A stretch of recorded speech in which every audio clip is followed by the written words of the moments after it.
Dans cette vidéo, nous allons voir comment extraire une signature spectrale à partir d'une image satellitaire. Donc pour cela, nous allons dérouler l'exercice sous NVI et on va utiliser une image Landsat 8.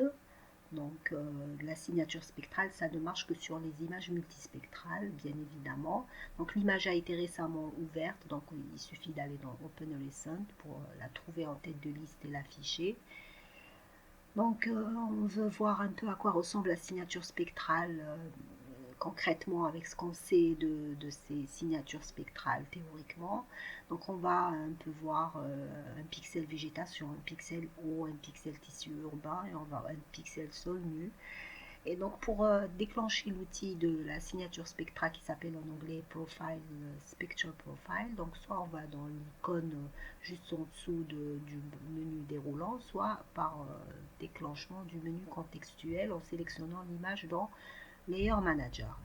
Donc voici l'outil Spectral Profile. Donc on peut sélectionner, positionner le curseur ici sur un pixel végétation. Regardez, la signature spectrale est vraiment caractéristique de la signature spectrale de la végétation.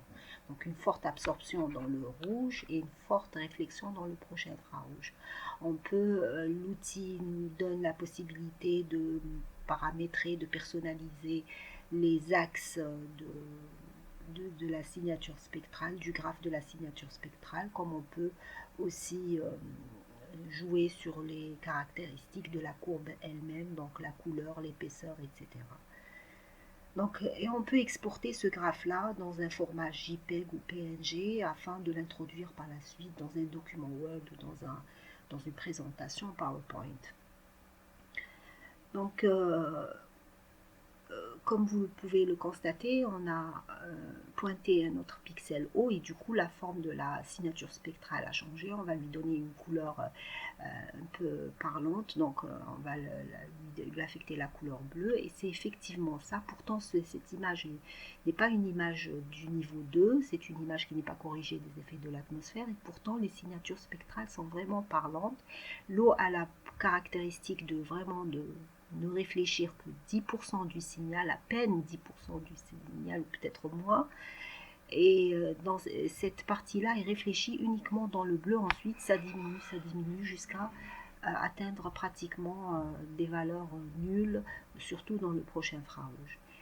Voici un pixel, on va chercher un pixel maintenant dans le tissu urbain man-made pour voir un peu à quoi ressemble la signature spectrale des objets man-made ou fabriqués ou artificialisés, des objets construits par l'homme.